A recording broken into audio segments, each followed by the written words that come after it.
How you doing? This is Sean McVeigh, Sean's Outdoor Adventures. This is a difference between the DRT and SRT climbing method. And yes, if you follow my channel, I did upload a video on this the other day. There were a lot of questions and comments that I felt like I needed to address, so I'm just going to re-record the video.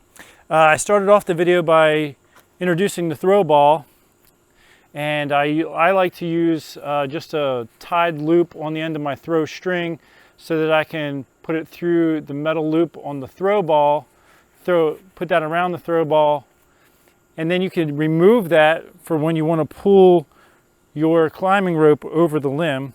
Then you just feed that through, pick up your extra slack, and you're going to use this to throw your throw ball over the limb or whatever you're shooting for.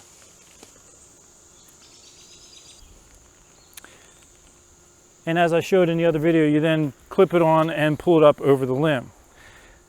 I also showed in the video hanging cordage in your hunting spot so that when you get to your hunting spot, you can just pull your line up over the limb and you're not messing around with the throw ball. I actually just did that in this situation. So now I'm going to show you a couple different knots than what I did the other day, just to mix this up. So if you've already seen the video, make sure you keep watching because I got some different things going on here. And in the other video, I used a figure 8 for the knot where I tied in. I'm going to use a different knot today. I'm just going to mix this all up so that it's all brand new. All right, so for DRT, I'm going to start off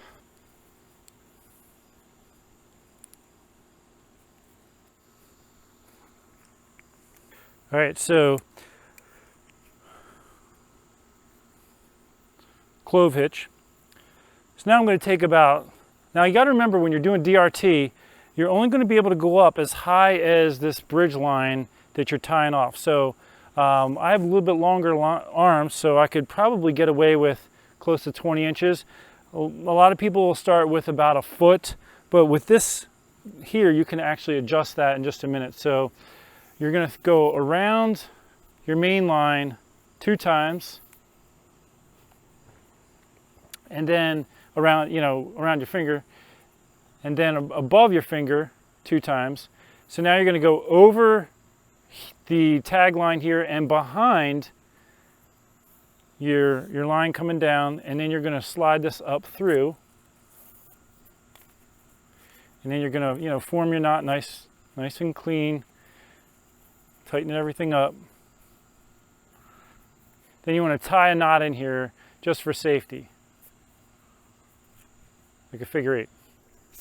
It's a good idea to test your line out by hanging here. Okay, we're nice, we're good. So for the DRT climbing method, you're going to grab your line that comes over the limb with both hands. I put my feet up higher than my head on the tree, and then for the hip thrusting part, it's like that, and then you slide it up. So as far as I'm going to be able to slide that, that's how far I'm going to be able to move up on each move. Like that. So here's a little clip of me going up higher on the tree. And then to come down, you just grab the knot, the top of the knot, and you let go when you want to stop. One thing you want to keep in mind with the DRT climbing method is secure everything in your pockets before you start, because the angle that you're going, you can have stuff fall out of your pockets potentially. All right, now let's take a look at the SRT. Okay, so the method that I showed the other day was I tied around the base of the tree with a running bowline or running bowline. I will show you the same thing here, except I'll send it up to the limb. When would you use one over the other? If you have a lot of limbs obstructing the way that this could get hung up on, you would want to tie off on the bottom. If you don't have a way of pulling this back down, you would probably want to tie off at the bottom. Now, one thing that I do, where did I put it? My bow hoist that I use to pull up my bow, I will often hook that here and send that rope up with it, pull up my bow, and then I'll just leave it there for when I come back down. I lower my bow, and when I get down to the bottom, I'll pull this back down. So for the running bowline, so we have the line coming down here and my end here, so I'm going to go around that line, and now I'm going to be working here. So you put your rolling bone over that line and you twist up. And so I like to think this as goalposts. You know, I got 2 goalposts here.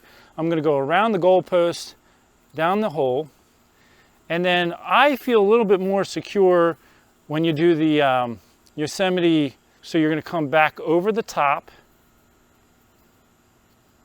and then chase this back up through this hole.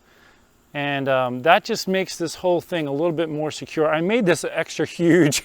You really don't normally make it that big, but I wanted the knot to be high enough to where you could see I was tying it. So you dress it up, make it good. Now let me grab my bow hoist.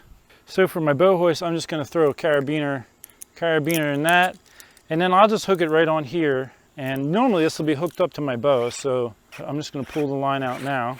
And then I'm going to send this on up with, you know, this will be my retrieve rope. If you don't do this part now, and you come down later, and then you're like, oh, I forgot, then you're going to be climbing back up. All right, for SRT, I'm going to use a gree-gree. So you just want to make sure you're putting this in the right direction.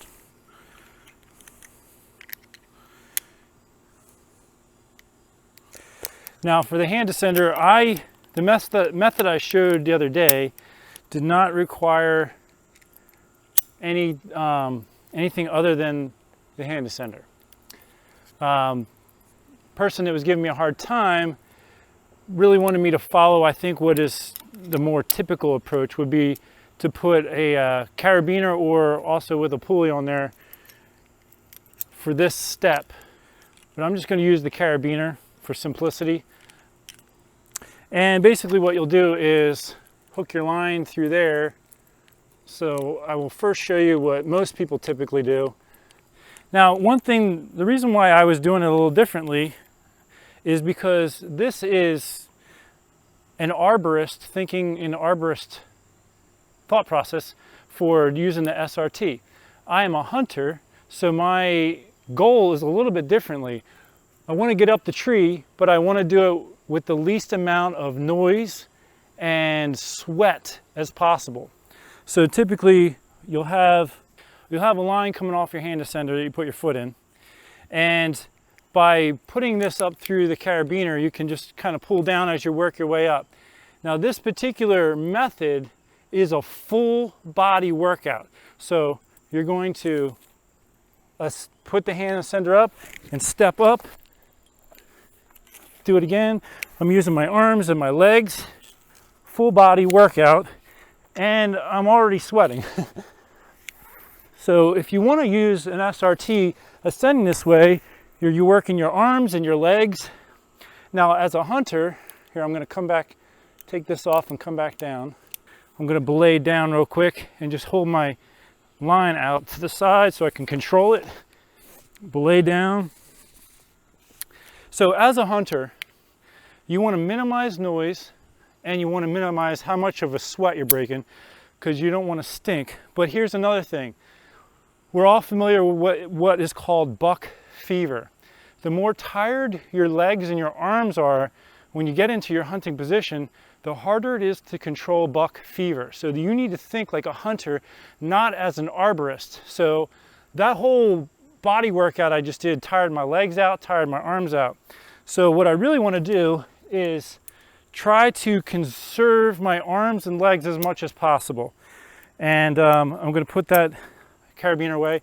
I also want to minimize the things that'll make noise. So in order to do this, I take more of a sitting and leverage approach. So I use a shorter leash for my foot. And I just roll onto my foot like this. So I'm not using my arms, both arms and my leg as much. I just kind of roll onto my foot like that. And then I pull up. So I don't have that extra carabiner making a bunch of clicking noise. So I control with my leg, my foot on the tree, and then I just kind of sit up onto my foot and pull up. So it's not a real intense workout. I'm just kind of using leverage here to go like that. So that's how I like to climb. It's a lot quieter as well. I did get criticized by a viewer saying it was a real ugly SRT climb or whatever the wording was, but there was a reason behind it. So I wasn't trying to look like an arborist. I was trying to think like a hunter and conserve muscle energy and minimize the sweat. So you can use either approach. The approach I like to use is a shorter, here's the length of about a normal one, like the first time I did a climb for you. Here's the length of the second. So I use a shorter one. I just kind of rotate up onto my foot and use that leverage to work my way up the tree. I'm not giving my arms a heavy workout or my leg a heavy workout. So that's the reason behind it, and I redid the video so that people would understand that, and it wasn't just a situation of criticism. There was a reason for it. So I'm going to retrieve. I got to take my gree off. Take my gree off, and I'm going to use my bow rope to retrieve my line, which I can then pack up and head out with. I do want to remind you, I'm giving away a whole bunch of stuff, like a Gray Fox game cart. I'm giving away a Miracle X10 Olympic style recurve bow. I'm giving away a compound bow. I'm giving away an Ultimate Predator stalker decoy, white-tailed deer. All that kind of information, I'll put a link for it in the description section of this to go to the giveaways page of my website so that you can understand how to get into the giveaways, when they're going to take place, and all that kind of stuff. I do appreciate everyone watching my videos. I got a bunch more coming out here in the near future, and we're going to roll into hunting season before you know it. So I hope you guys will stay tuned for that when that time comes. Until then, take care and God bless.